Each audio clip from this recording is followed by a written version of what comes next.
one of the things that concerns me is that people do not separate what the issues are, what the real issues are. I mean, we have a lot of sort of morality issues going on here, and that's fine. People can have their sort of moral perspective on that. That's one thing. And then we have other things like the number of deaths that are occurring. That's one thing. And then other people are worried about people who become addicted. That's another thing. And then other people who are worried about just people using the substance. That's where the morality issues come in. Me personally, the thing that concerns me most is the people dying. And so I'm trying to figure out, like, what's really going on with the deaths. And then if we just drill down on why people are dying, we know why people are dying. There are a few reasons. One reason is that people die from ignorance. They mix something like opioids. Opioids are drugs like heroin, morphine, methadone, Oxycontin. Those are the opioids. So people mix opioids sometimes unknowingly that it might be harmful. They mix it with something like alcohol, benzodiazepines, older antihistamines. They mix it with nerve medications like Neurontin, and they don't know that what happens is that it increases the likelihood of respiratory depression. And so we need to do a better job of just educating people about which drug mixtures are potentially harmful. Another reason that people are dying is that people sometimes get contaminated drug. Everyone's heard about fentanyl. Fentanyl is this a more potent opioid. It's something like heroin, meaning that smaller amounts of the drug is needed to produce an effect, including a respiratory depression or overdose. And so when people get a drug that they think is heroin, and when in fact it contains fentanyl, sometimes some people take too much and not knowing that fentanyl is contained in the substance. And so that's an easy address, too. We can do like they do in Austria, like they do in Spain, like they do in the Netherlands, like they do in Switzerland. What they do is that they have these drug checking sites set up throughout their various cities where people can submit small samples anonymously of their with their substance, and so they get a composition. They get the feedback that they get is they're told what the drug actually contains. And once they know that, they can either choose to take the drug or not, or alter the amount of the drug that they would take. You don't have these kind of overdose deaths in places like Austria and Spain and Switzerland because they took a public health approach, a smart approach. They care about their people. This technology has been around forever. We have it in the United States. We just have not made it available to the people, in part because of the morality issue. And so me, as a healthcare professional, I don't really care about people's sort of morality thing. I only care that we keep people safe. That's my first job. And so with those two simple strategies, we can deal with a number of the deaths that are occurring. Wow, thank you. And I applaud you for making that a priority, keeping people safe, because I think quite often that's secondary, comes secondary, and people neglect that, which is why there's so much happening in the United Snakes of America. At this time, I want to go on and play this soundbite because it is time now to open up his mic. Welcome, Professor. From the one and only Thank Lester you. Brown. How are you doing? 323-646, you're live. Yeah, I'm here. I've just got a Hi. question. Why don't we just use the time-proven method that we've used for the last 45 years on cocaine and put them in the penitentiary? That gets them off the streets, keeps them protected from themselves, and since they keep using the same methodology on those problems that impact the minority communities of the country, why not on the majority one? You know, what's good for the goose is good for the gander, so to speak. Well, And right, how about this?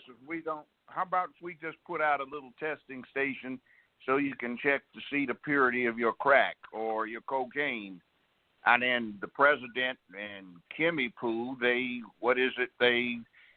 pardon a woman who's a major drug lord in the South for a long time, got a life sentence, but he was a victimless crime to 6,600 pounds and 95% pure coke. That's okay, but why are we all so upset about opioids? What's the upset about? I don't get it. I've never met one, but I've run into a lot of crackheads and crackbaits over the last year. Opioid person. I guess I don't hang around with that crowd. I'm sorry. Is this why should we, as black people, be concerned with them? So that's the question to me. I'm sorry. Is this a discussion? Yeah, that's a question to you, Doc. Okay. So the base. I mean, you said number one, two wrongs don't make a right. So if we got it wrong once, doesn't mean that we should get it wrong now. That's number one. And I'm trying to just do what's right by people in general. And what's right in terms of public health is that you want to keep people safe first. And you're not going to ever get rid of drug use in general. I mean, that's why we have psychoactive substances like alcohol, tobacco, caffeine, cocaine. The drug use is not going anywhere. So the next question for me is, how do we keep our people safe first? I mean, when I say our people, I mean all of our people. Well, let me ask you this question. In terms of length of the extent of time that the problem is manifested, don't you think we should deal with the oldest problem first and keep it at the front of the line instead of letting a new problem preempt all attention? Just curious. I don't understand the question. In other words, in Memphis, we got a DA that loves to lock up black folk for cocaine, marijuana, and everything else. We've got crackheads, crack babies who are getting older now, and they're coming into their teen years, and we've got all kinds of problems that have not been addressed, and now all of the attention comes to people who abuse opioids, and it's like we don't have any in our neighborhood, and we get no attention down here. The solution has just been, if it's a crackhead, put him in jail. But now we get all this stuff that impacts, let's say, the majority community, which in this area happens to be the minority community. We don't get it. I mean, it just seems like there is some kind of equity problem here. Well, Judge, why pay attention to these folk when they did not do a damn thing about the crack problem or the coke problem? They encourage it.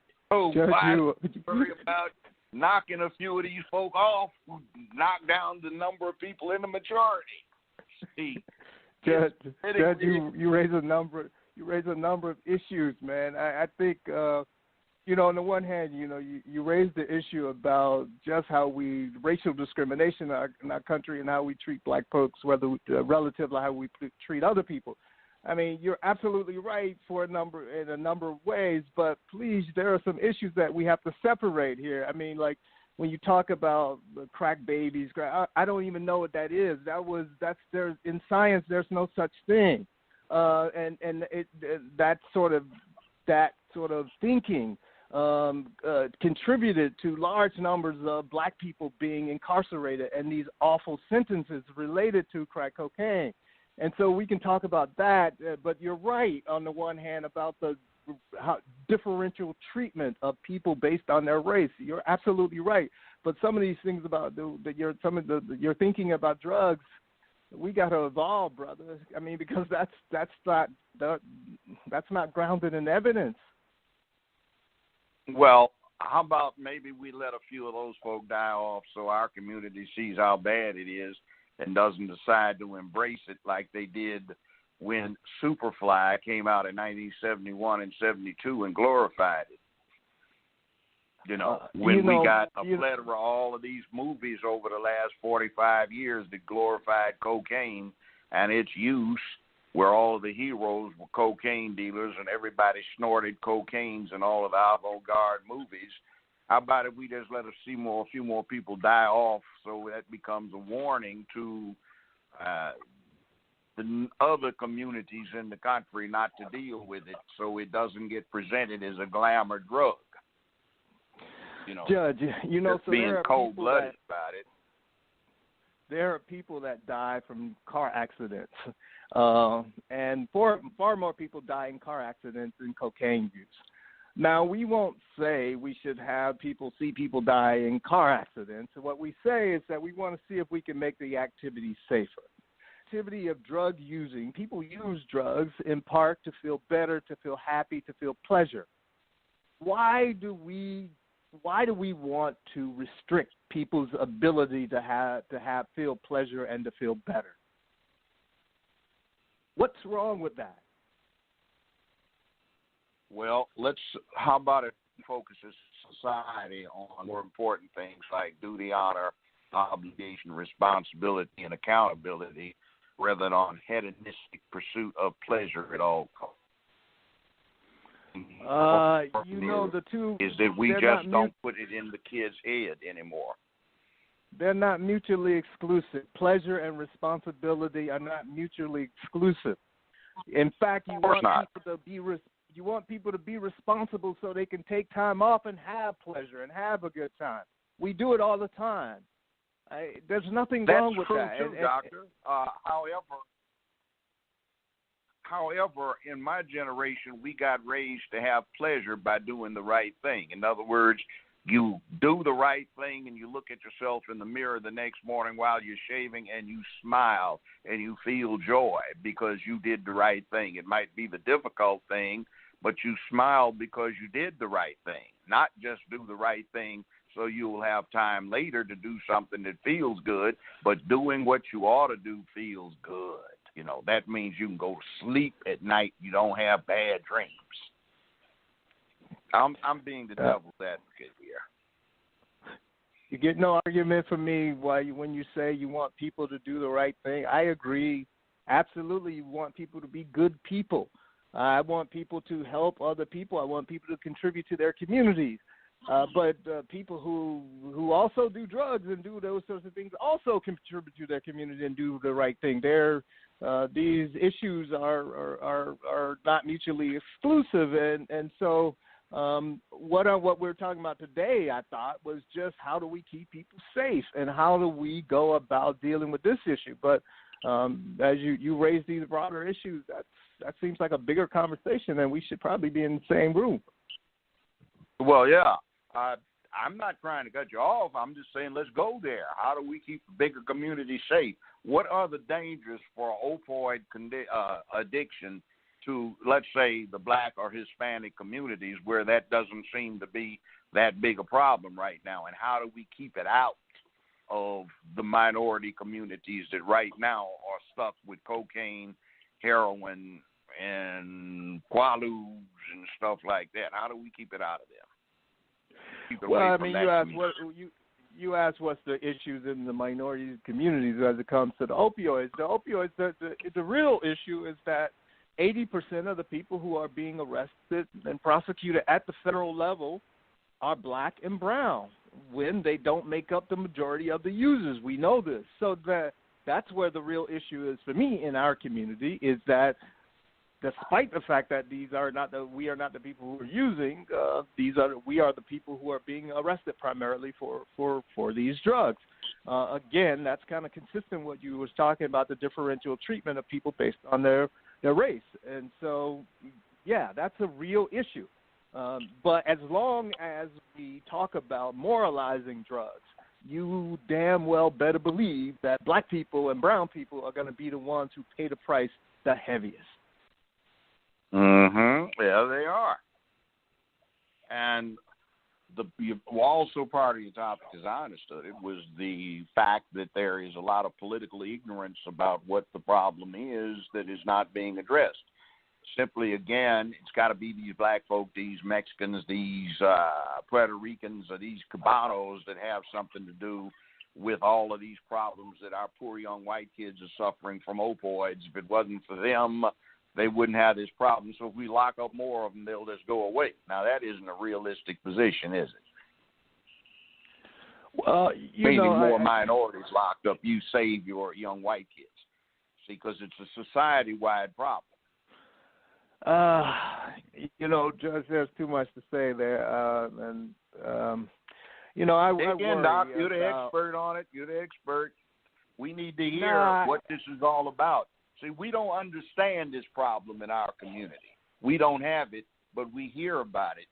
So translate it so, the average somebody out there in the hood that knows good and well what some kind of a crackhead is, or seen somebody go downhill because of drug addiction generally, they need to understand what this is. See, we don't run into those people who get wasted and lose their teeth and stuff for crystal meth and all of that kind of things so much as the other community does. We don't see opioid addiction. We see synthetic opiates like Quaaludes waste some of the young girls who have a bad life. We see that. We see every now and then heroin jumps its ugly brown self back up again, and it starts jacking us up.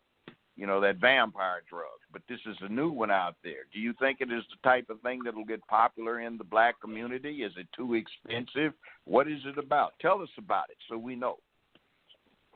Well, Judge, you have a lot of misapprehensions. I mean, your characterization of these drugs are just frightening. And the only thing I can say is that I just hope the listeners just go check out my website, drcarlhart.com, because it's just too much to combat here.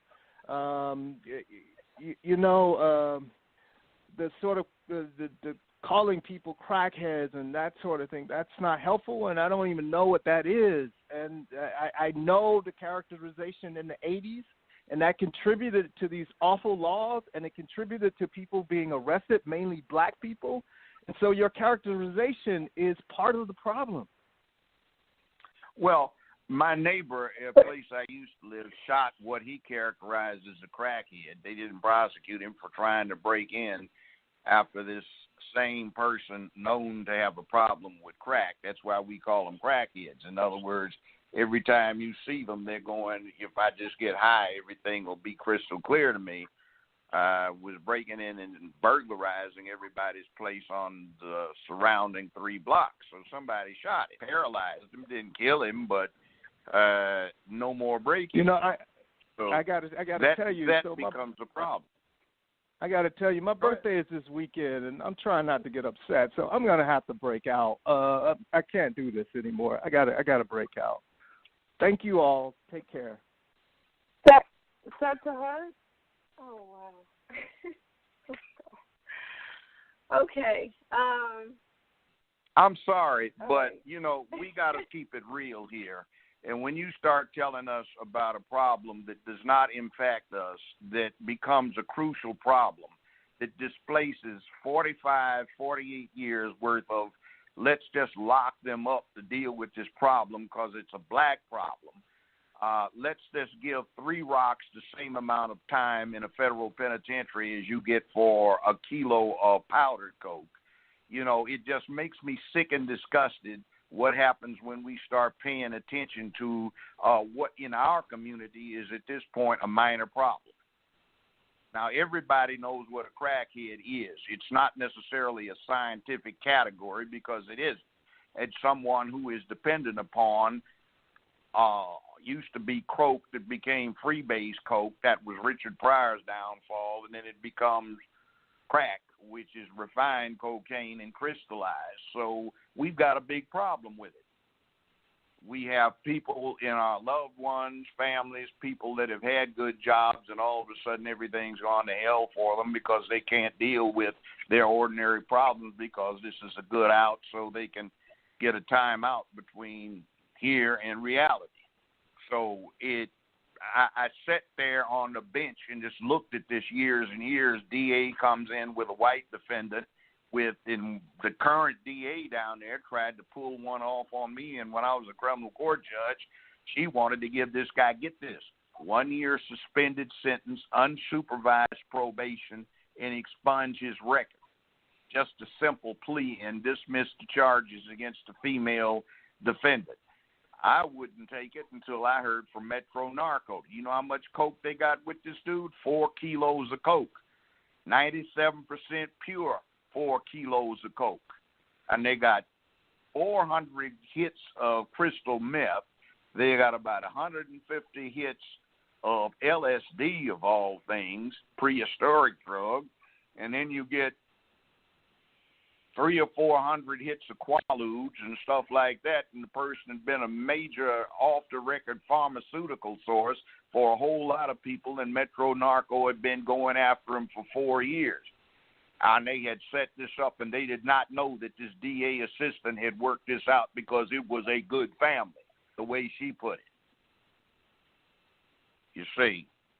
And where we get a situation like here in Memphis, which relevantly is the largest predominantly black city in America, where you have a situation where 95% of the people who get a sentence for simple possession of marijuana are black, even though the white and black population get arrested on about a 50-50 basis for it. And they happen to be, according to the Justice Department, the stiffest sentences for simple possession of marijuana in the whole of the United States of America.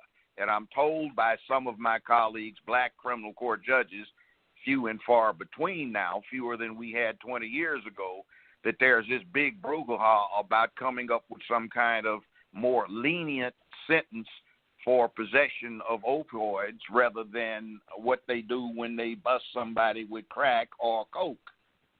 See, I think it is a racist thing, it is an inequitous thing, and until they equalize both of them in terms of the attention that they put and direct toward them, then I think they can all go to hell unless it's thin down the ones that are opioid addicted. There's few of them we have to deal with, because there's one thing I found out over the last 45 years of dealing with criminal law. There's one sure way to deal with a junkie. Give him all of his dope that he wants and let him OD. Then you don't have to do anything. You just simply bury him. And then you don't have to deal with him anymore. Now, that's harsh, but it's the same kind of thing as putting somebody off into a postnatal abortion situation, a.k.a. lethal injection, electric chair, or the gas chamber. So I just get hot under the collar when somebody gets to talking about, oh, poor this, and I've been looking at my whole career an inequitous condition that deals with our people. It's not right. Just not right at all. All right, and on that note, we're going to cut to commercial break, and when we come back, we're going to talk about something that's not so much on the lighter subject, but something that's just very, very relevant as it relates to political ignorance. We'll be back. The Judge Joe Brown Show, presented by Valerie Denise Jones. Uncensored truth with a legal twist.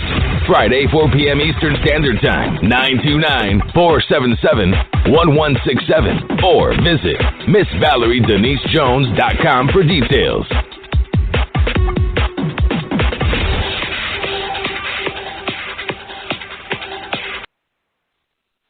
I pray you're enjoying today's show.